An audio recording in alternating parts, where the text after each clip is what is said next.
Welcome at the PASS Conference 2024 at ETH Zurich. I'm here with Michael Lange and Baldassar Reuter, both from ECMWF, and you were co-chairing a mini-symposium here at the PASS Conference.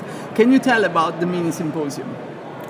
Yeah, our mini-symposium was called What the Fortran Lost in Formula Translation, and this a little bit provocative title was about the fact that we deal in the weather community often with very large Fortran codes, and with the emergence of HPC accelerators and the more diverse programming models, we now struggle to really map Fortran efficiently to these hardware devices.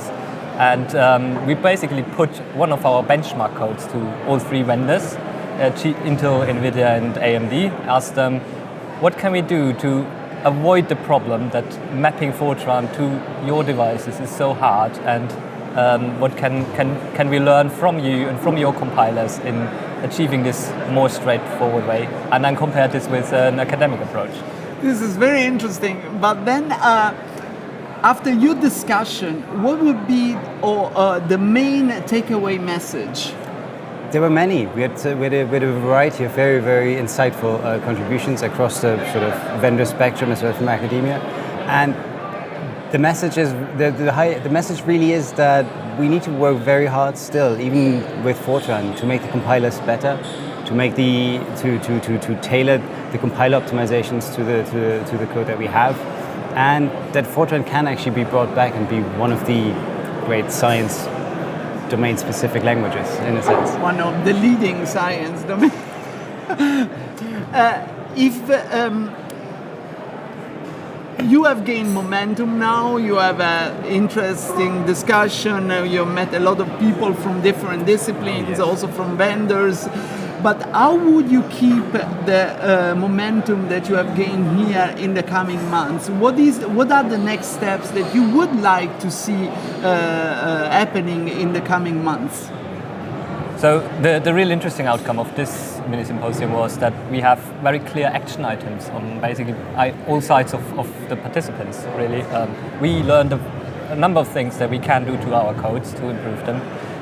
The vendors have seen what the challenges are and how compilers can be improved to work better for this style of workloads. And beyond that, we may think of how to evolve this in the future, really. If you would like to convince your funding agency that this is the development to fund, what would be your main argument? What is the impact of your development? The impact of these discussions was certainly to make both the codes and the compilers better, which in the end makes science better, allows us to do better science at bigger scales with bigger machines, and that's what PASS is all about. Thank you. Would you like to introduce your friends? Yeah, so ECMWF's unofficial mascot is these ducks, and at the end, since this was a provocative title and we were very happy that all the vendors were actually fair game and joined this fun session, we gave everyone a duck to take home and have a memory of this event. So thank you very much. Thank you for joining us, and maybe I will see you again in the PASS 2025. Thank you. Thank you.